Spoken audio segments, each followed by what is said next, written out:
दुनिया की सबसे बड़ी इकॉनमी आज डिफॉल्ट के मुहाने पे खड़ी है। अमेरिकी कांग्रेस में इस बात को लेकर सहमति नहीं बन पाई है कि डेट सीलिंग को बढ़ाया जाए। अगर 1 जून तक यह सहमति बनती है तब तो ठीक, वरना 1 जून के बाद अमेरिका डिफॉल्ट कर सकता है। इस डिफॉल्ट के क्या मायने होंगे, इस डिफॉल्ट का इमर्जिंग मार्केट्स पर क्या असर होगा, आपके ऊपर इसका क्या असर होगा, आपकी इन्वेस्टमेंट पर क्या असर होगा, इंडियन मार्केट्स पर क्या असर होगा, और अगर डिफॉल्ट हो जाता है तो अमेरिका वापस कैसे आएगा, ये सारी चीजें समझते हैं। इन सारी चीजों को समझाने के लिए हमारे साथ हैं धनंजय सिन्हा, जो सिस्टमैटिक्स ग्रुप के को हेड ऑफ इक्विटीज हैं। धनंजय सर, बहुत स्वागत है आपका बीक्यू प्राइम हिंदी पर। Thank you very much. पहली चीज जो आपसे समझना चाहते हैं वो कि ये डिफॉल्ट के मायने क्या होंगे, कि अमेरिका अगर 1 तारीख तक ये सहमति नहीं बन पाती है अमेरिकी कांग्रेस में डेट सीलिंग को बढ़ाने को लेकर, तो इस डिफॉल्ट के मायने क्या होंगे, क्या होगा डिफॉल्ट होने पर? तो बेसिकली क्या है कि जो गवर्नमेंट स्पेंडिंग है, जो वेरियस डेवलपमेंट स्पेंडिंग है या इंफ्रास्ट्रक्चर स्पेंडिंग है या सोशल स्पेंडिंग जैसे मेडिकेयर और बाकी जो तमाम जो स्पेंडिंग है, जो एम्प्लॉयमेंट भत्ता दिया जाता है, अनएम्प्लॉयमेंट भत्ता जो दिया जाता है, वो सारे पे एक तरह का क्वेश्चन मार्क आ जाएगा। तो बेसिकली क्या, अगर ये डेट सीलिंग बढ़ता नहीं है, जो इन्होंने जो अब मांग है उनका, ये बाइडेन गवर्नमेंट का, वो $13.4 ट्रिलियन का डेट सीलिंग लिमिट बढ़ाने का है। तो अगर वो नहीं होता है तो बहुत सारा जो है कैश फ्लो जो सिस्टम में है वो बंद हो जाएगा, वो कटौती हो जाएगा। ऑलरेडी हम ये देख रहे हैं कि जो बैंकिंग सिस्टम यूएस में आफ्टर द एसवीबी डिफॉल्ट और जो भी फियास्को हुआ था बैंकिंग सेक्टर में, उसके कारण क्रेडिट टाइटनिंग हो रहा है। जो छोटे कारोबारी जैसे हैं वहां पे और स्मॉल बैंक है, उनके ऊपर सर्वेलेंस काफी बढ़ गया है। तो वहां से क्रंच होना चालू हो गया है और इसके कारण क्रेडिट फ्लो कम हो गया। उसके ऊपर से अगर फिस्कल कांस्टेंट आ जाए, वो गवर्नमेंट स्पेंडिंग ना कर पाए, तो ये दोहरा टाइटनिंग हो जाएगा मतलब सिस्टम में। तो बेसिकली जो बैंकिंग क्राइसिस हमने देखा जनवरी फरवरी के आसपास, ये जो है इसका चांसेस बढ़ जाएगा, स्पेशली क्योंकि कैश फ्लो जो है और क्रेडिट फ्लो जो है वो छोटे कारोबारियों के ऊपर काफी 50% जो है छोटे कारोबारी स्मॉल बैंक के ऊपर निर्भर होता है, वहां टाइट हो रहा है। और large and small companies are facing credit crunch और टाइटर क्रेडिट सिचुएशन। उसके ऊपर ये आएगा तो मतलब it can accentuate the cash crunch. इसके कारण यूएस का जो प्रोबेबिलिटी है रिसेशन का, वो आगे आ जाएगा। तो बेसिकली ये एक सिचुएशन हो जाएगा। दूसरा, क्योंकि यूएस का जो क्रेडिट रेटिंग है वो AAA है और कई रेटिंग एजेंसीज जो है उसके ऊपर वॉच लिस्ट पे डाल दिया, कुछ कंसिडर कर रहे हैं कि रीअसेस करेंगे। उसके कारण जो क्रेडिट स्प्रेड है जो बढ़ गया है ऑलरेडी क्रेडिट टाइटनिंग के कारण, वो और एक तरह से बढ़ जाएगा। क्योंकि सॉवरिन का अगर डाउनग्रेड होता है तो नॉन सॉवरिन का जो क्रेडिट स्प्रेड और बढ़ जाएगा। तो इसके कारण दुनिया भर में मुझे लगता है कि डॉलर का जो शॉर्टफॉल जो है, फेड ने टाइटन किया, मॉनेटरी टाइटनिंग भी चालू है, प्लस जो फेडरल गवर्नमेंट का अगर स्पेंडिंग क्रंच भी हो जाता है तो डॉलर का शॉर्टेज हो जाएगा और dollar as a result can strengthen more and rupee can actually weaken. तो आप जो देख रहे हैं emerging market flows, emerging market currencies, ये सब वीकन हो सकते हैं अगर ये इम्पास बना रहे और यूएस डिफॉल्ट कर गया तो। जी, आंकड़े अगर देखें तो $31.4 ट्रिलियन का जो अभी डेट सीलिंग है, और ऑलरेडी अमेरिका जो है वो कर्ज ले चुका है $30.1 ट्रिलियन का। तो बहुत छोटा सा अब जो है स्पेस उनके पास रह गया है। लेकिन अगर इतिहास देखें अमेरिका का, तो 1960 से लेकर अभी तक 78 टाइम्स, 78 बार ये जो डेट सीलिंग है वो बढ़ाई गई है।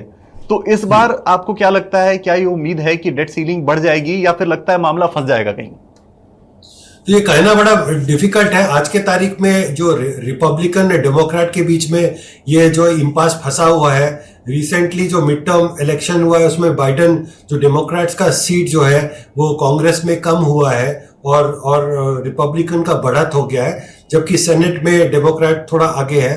बट ये काफी सिचुएशन फंसा हुआ है पॉलिटिकली, बिकॉज रिपब्लिकन का जो स्ट्रेंथ रिसेंटली बढ़ गया है। तो ये देखने वाली बात होगी कि भाई वो किस तरह से नेगोशिएट कर रहे हैं। ब्रॉडली ऐसा है कि जो रिपब्लिकन यह चाहते हैं कि टैक्स रेट हाइक ना हो, जो फिस्कल कंसोलिडेशन की तरफ कॉर्पोरेट पे जो टैक्स रेट हाइक का बात जो बाइडेन सरकार कर रही है, जो टैक्स द रिच, अमीर लोगों के ऊपर टैक्स बढ़ाने वाली बात जो इन्होंने करा है, ये रिपब्लिकन लोग अपोज कर रहे हैं। वो उनका मानना है कि डिस्क्रिशनरी स्पेंडिंग है वो कट करना चाहिए, और जो डेमोक्रेट है वो चाहते हैं कि टैक्स रेट हाइक हो और स्पेंडिंग कट ना हो। तो ये दोनों के बीच में रशाकसी है।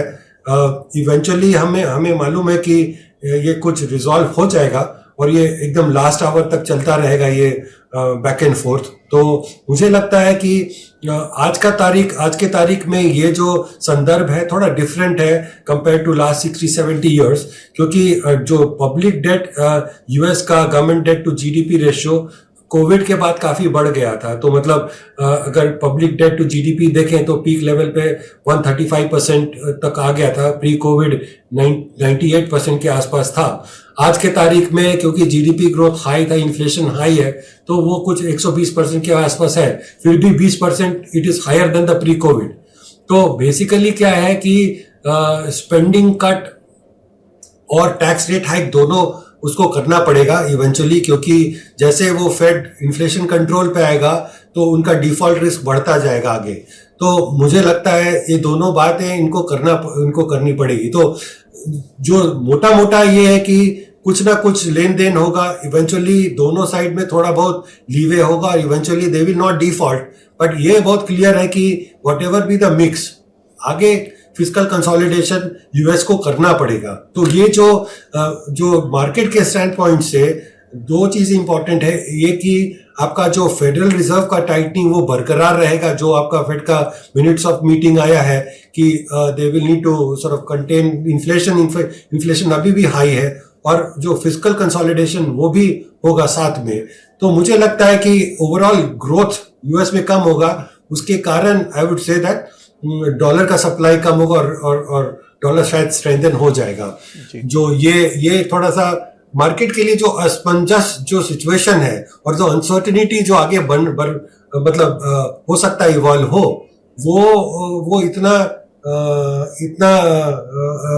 कंड्यूसिव सिचुएशन ना बना पाए मतलब। जी, तो उम्मीद ये है कि ये चीजें जो है वो सॉल्व होंगी और डेट सीलिंग पर सहमति बनेगी, और इस टाइम मामला थोड़ा फंसा हुआ है, ये आपका कहना है। लेकिन एक सवाल जो मन में उठ रहा है सर, कि अगर डेट सीलिंग ना बढ़े तो इंडियन मार्केट्स पर क्या असर होगा, इमर्जिंग मार्केट्स पर क्या असर होगा? अगर यूएस डिफॉल्ट करता है तो हमारी इकोनॉमी पर, हमारे मार्केट्स पर, या फिर जो हमारे जैसे और मार्केट्स हैं, इमर्जिंग मार्केट्स पूरे दुनिया में, क्योंकि यूएस जो है वो सबसे ज्यादा ताकतवर और सबसे ज्यादा बड़ी इकोनॉमी है, तो ऐसे में उसके डिफॉल्ट का खतरा इन मार्केट्स पर कितना पड़ेगा?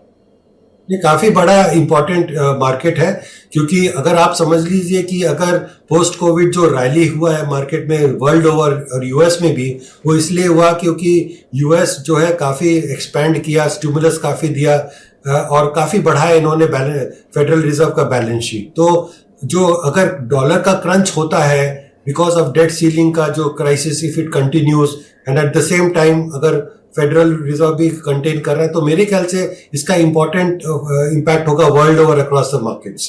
फ्रॉम इंडिया स्टैंड पॉइंट जो है स्पेशली आई वुड से इसमें दोनों चैनल्स हैं, एक जो ट्रेड चैनल है और कैपिटल फ्लो चैनल है।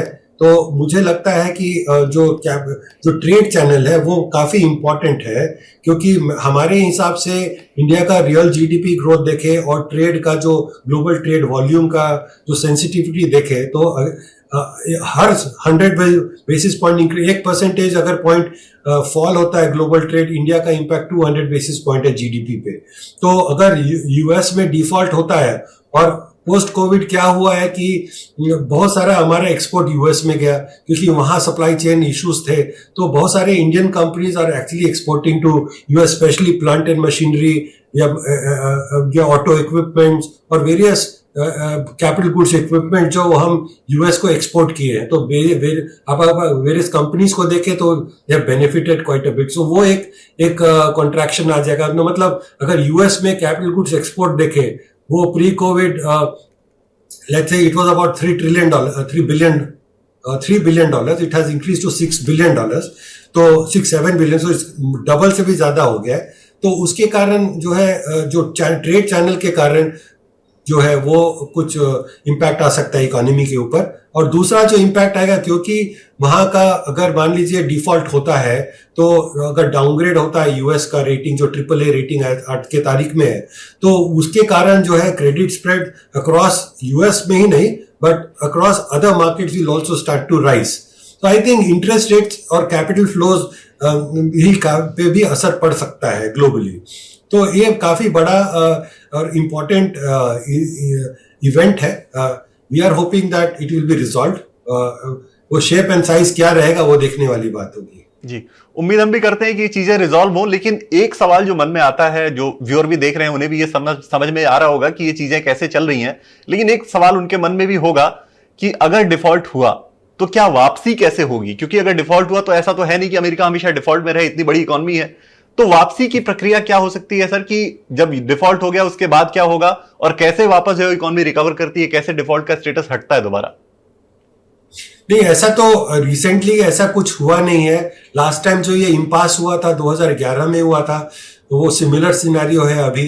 तो देखिए क्या है, जो कॉमन फैक्टर है 2011 और आज में, 2011 में क्या था कि आपका ग्लोबल फाइनेंशियल क्राइसिस था, सब प्राइम क्राइसिस, और एक मेजर डिफॉल्ट वाला जो सिचुएशन बना था, मेजर स्लो डाउन हुआ था और रिसेशन हुआ था यूएस में। तो उसके बाद जो स्टिमुलस आया वो रिबाउंड हुआ और पब्लिक डेट बढ़ा। तो उस समय भी सेम इक्वेशन था, रिपब्लिकन एक साइड में जो स्पेंडिंग कट के फेवर में थे और डेमोक्रेट जो रेट हाइक के फेवर, टैक्स रेट हाइक के फेवर में थे। ये इम्पास उस समय भी आया था, बट एंड में दो रिपब्लिकन एग्री कर गए कि भाई डेट सीलिंग बढ़ाना चाहिए। तो ये सिनेरियो शायद अभी भी वही होगा। तो आज के सिनेरियो में भी वही हो रहा है, क्योंकि आपका कोविड क्राइसिस हुआ और पब्लिक डेट उसके बाद बढ़ा, रिबाउंड हुआ इकोनॉमी, और अब जो है वो एक स्लो डाउन की तरफ आ रहा है और डेट सीलिंग का इशू फिर से आ रहा है, जो 2011 और 2023 में सिमिलर सिनेरियो हो रहा है। तो उम्मीद ये है कि कुछ ना कुछ तो इन लोग के बीच में गिव एंड टेक होगा, कुछ तरह का सुलह होगा। तो मुझे लगता है वैसा अभी भी हो सकता है। मतलब डिफॉल्ट हो जाएगा तो मतलब, अगर डिफॉल्ट हो गया तो मतलब डिफॉल्ट होने का मतलब है कि आपका डेट लेवल्स जो है वो कंटेन करना पड़ेगा एग्जिस्टिंग लेवल पे, और फिर आपका जो टोटल स्पेंडिंग है जैसे 1.5 ट्रिलियन डॉलर ऐसा कट हो जाएगा। तो उसके कारण मेजर रिसेशन आ सकता है अगर उतना कट हो जाए, अगर क्योंकि आपका जो है फिजिकल मल्टीप्लायर वो नेगेटिव हो जाएगा। तो उसके कारण जो है it can be a serious issue for the US economy. जी, उम्मीद करते हैं ये गंभीर स्थिति जो है वो किसी को फेस ना करनी पड़े, ना यूएस की इकोनॉमी को और ना ही इमर्जिंग मार्केट्स को इसका कुछ हीट फेस करना पड़े।